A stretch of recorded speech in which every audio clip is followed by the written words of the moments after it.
Hey there, this is Christina Marassi of ChristinaMarassi.com, and welcome to today's video where we're going to perform some magic. Are you excited? I'm excited. So let's dive in. But before we do, I just want to say thank you to all the beautiful responses that I've gotten from the more vulnerable sharing that I've been sending out through my newsletter list as of late. It's been wonderful to feel your support as I'm going through this wild business transition of allowing and dismantling the old ways of doing business so that I can really find a way to be doing business more from my feminine. It seems like a lot of you are having your own journey around that as well. Okay, so today, magic.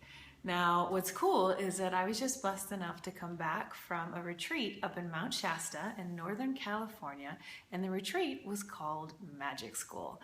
And it was all about how we can turn our lead into gold through lots of different avenues of exploring that process. And it's right up my alley because I've always felt like I was a bit of an alchemist, certainly in how I help people bring all of their gifts together and turn their mess stories into success stories, and how to create a business and a fabulous personal brand from that place.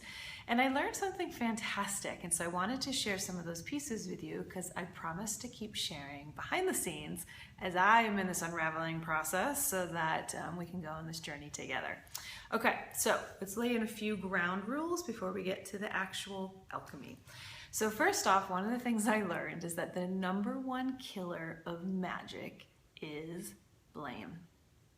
Now, unfortunately, we are all human and we do like to do the blame game. So something happens to us and we immediately point a finger outward and we place the blame on anyone and everyone that we could possibly think of. Well, unfortunately, that means it puts us in the passenger seat instead of the driver's seat, because if we're blaming someone else, then we're probably feeling like we're in the victim mode.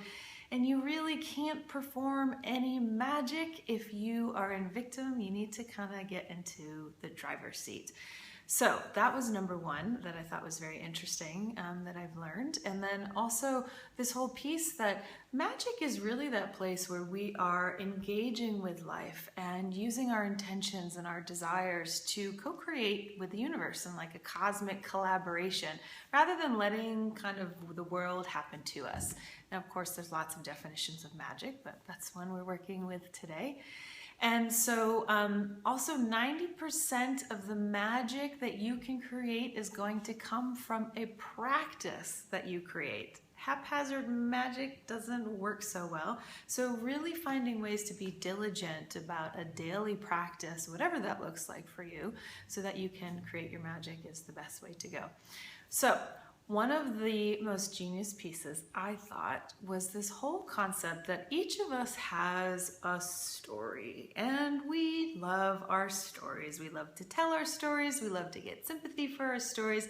We love to get people to collude with our stories. Well, here's the thing.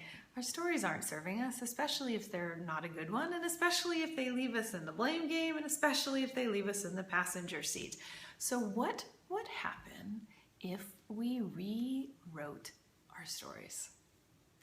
Now that is a wild proposition, my friends, and that is where we're going to turn our lead into gold, because if we're running those old stories constantly, then we are probably in the passenger seat, and I want to support each and every one of you, including myself, to be getting into the driver's seat. Now here's what that could look like. The first time I did this exercise was at a different retreat earlier this year, and one of the examples was a woman raised her hand to say that, you know, she had come from a family where she didn't feel very seen, and she felt like her family ignored her and they didn't listen to what she had to say, and she really felt ostracized. So with the support of the audience, we rewrote that story for her, and instead it looked like, wow, it was the most incredible opportunity for her to learn independence and to not be dependent upon what other people were thinking about her, and that she really got to listen to her own inner voice. Now, That's a pretty fascinating rewrite, wouldn't you say? And so we all got a chance to do that process. And if you've been in my circles for a while, you know that one of my big stories is that my brother died of cancer when I was 13 and he was 11. And like I can recite that over and over again because it's such a part of my story. Well, what if I rewrote that story? And instead it was like, I had the opportunity to have a brother that I felt super close to, and I had the opportunity to understand what death was all about at 13 and have my own rite of passage, and that I really had a chance to like know what that transition was all about and understand the deeper mysteries of life. Ask me if that one rolls off the tongue. No, it doesn't, because I'm still a little attached to my story, but I'm working on it. So those are some examples. So I'm going to be inviting you of how can you rewrite your story. Now you might want to get some help because we are so damn attached to our stories that sometimes it's hard to even contemplate rewriting it. But here's the thing. One of the ways that you can access this new rewrite is to ask yourself, how are these events that have happened to you or are happening to you, how are they happening for you? Like for your greatest good? Because generally when that stuff happens, we often think we might be being punished, we've done something wrong, the universe has like totally dropped us, instead of realizing, what if this was actually happening for my highest good? And so that's been a powerful question that I have been asking myself. So the last piece that I want to lay in is I applied this to what's going on for me in my business, right? Because I've been in giant ass question marks since last June. Like this is not just a few weeks. I've been wondering and dissolving and kind of been in the mystery for a long time now, and it's starting to get a little bit frustrating, as you can imagine. And also, as I've been kind of dismantling my business, that has definitely changed my cash flow patterns, as you can imagine. So I'm kind of in that story of like, whoa, how is this all going to work? So I applied these very alchemical, magical steps to my own current story, and I thought I would share that with you to inspire you to keep doing it for yourself. Okay, so what I saw, and it helped me too to like kind of take a bird's eye view, so I'm not so immersed in the story, like in the trenches and the ground. So from the bird's eye view, what I saw is that this whole situation is happening for me because I am so deeply devoted to the feminine that it's important to me that I find a way to really like click into even more alignment. Now, I was always concerned with alignment, always, and this is definitely a deeper version that's being asked to come forth in the moment. And then also, when I saw what was going on, say, cash flow wise, and the fact that it's not flowing in the ways that it has in the past, what I saw was that it was actually this beautiful still point that was happening. Now, I'm trying to decide if I'm going to share this whole piece because when I realized this was huge for me because back as a healer, I was trained in a modality called craniosacral therapy. There was this incredible protocol that one would do to create a still point. So I think I am going to share that. It's going to make this video a little long, but it's quite exquisite. So I want you guys to see kind of where I've taken a lot of the healing arts training that I was trained in and incorporated into business so that you can also see how business can be done in alignment with energetic principles and in alignment with the feminine and all of these pieces. So still point, okay? That's what I saw as I was rewriting my story. Now, craniosacral, it's a very beautiful body work and it's a gentle, subtle touch because what you're doing is tuning into the connective tissue, which is just below the surface of the skin. So it's a very light touch, but it's also still quite profound. So there's a technique where you hold the back of someone's head and it's these occiputs, these condyles at the back of the head. And those bones, in a very subtle way, have this sort of movement. They breathe and they open outward like this. Now it's very imperceptible, but this is what's happening. So as the practitioner, when it feels appropriate, what you do is you come in and you introduce some compression. And what that means is you somehow inhibit that movement. Now, again, it's all very, very, very gentle and subtle, but these bones are trying to do this. I'm coming in to introduce compression.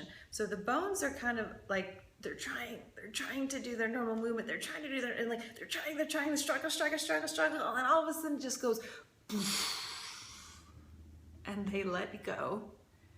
And what happens is the entire system of a person's body goes in to still point. And the still point is this exquisite place where time stops, everything pauses. The system is resourcing in that moment because everything stopped. It's in this neutral place, it's resourcing. And it just takes a moment. And then what happens is you wait as the practitioner, you can feel this time stopping. It's incredible. And then all of a sudden, in its own time, that pause discontinues and the bones slowly but surely start to come out again. And what happens is in that moment, the system needs an opportunity to resource. But then it reorganizes and it's like a reset button so that it can come out more fulfilled and different. And then the person usually feels incredibly relaxed once they come back from this still point. So this is an exquisite protocol in this type of body work, and you only get there by creating compression. And that's when things hit that struggle point, but then they let go. And just one more example, I know this is a longer video, but this is so good, right? So one of my craniosacral teachers would talk about how he had young twins as kids. And they were, I don't know, probably 4 or 5 or so. And they were like bouncing off the walls and just totally chaotic. And so what he would do is he would grab them in like a loose bear hug. So they had room to move, but they were contained. And imagine young twins who are bouncing off the walls. They didn't like that, right? So they were like tripping and they were going wild and they were trying to resist it. And all of a sudden there'd be all this struggle, and then eventually they would just go and they would relax. So this is a technique that I've brought in interesting places when I'm leading my live events, or when even in coaching, if I'm introducing some compression, it might be through the words and the coaching that a person goes into that place of still point. So I love that story, so thank you for listening. And the point is, that was a completely different reframe when I looked at my cash flow from the vantage point of, oh, it's a still point. I'm in a stopping place so that I can resource. Let's say my money story can resource so that I can hit a reset button and come out again in a way that feels in more alignment. And that is alchemy, my friends, because it gave me a whole new way to be with my story and my current frustrations as I'm waiting to hear with what's next, because I refuse to move forward until it's something that feels right. And so I'm committed to listening to that and waiting and doing deeper inner work in the process. Of course, I'm not just sitting on my ass waiting. I'm doing a lot of deep inner work. So that's what I wanted to share with you all today, was how to do alchemy and magic. So how can you rewrite your story? I'd love to give you till, let's say, next Monday, give you a little bit of a structure to sit down. Like, what is one of your major stories? You know, maybe your parents got divorced, maybe something happened with your kid, maybe you're going through a breakup or something right now and the story is so big. How could you ask yourself, how is this happening for me, for my highest good? And how can I rewrite it so it actually is a good story and something that feels good to tell? So if you're brave enough, I'd love to see you share that in the blog section, the comment section on the blog, because I think it'd be awesome. Imagine if we could, maybe you share a few sentences of the old story and then rewrite it. Could you imagine how much magic that would be if we all did that together? That would be so cool. Okay, so I'm gonna invite you over to the comment section on the blog, and if you're brave enough to do that publicly, fantastic. If not, you can certainly do that on your own. Whatever you do, just do it. I don't care how. So thank you for going on this journey with me today. Hopefully you're finding it interesting to hear about my inner pathway so that hopefully it can support yours. And I know there have been some people who have said to me that like they love that I'm sharing these deeper pieces and the more vulnerable pieces, and they're like, that's the woman I want to coach with. So if that happens to be you, there is space in my calendar to be doing this amazing, profound work of transformation work mixed with business and finding your ecstatic brand and launching and all of that work, along with stepping into your feminine in a way that is profound. So thank you for joining me today. Thanks for sticking around to the end, and I send you lots of love. Take care.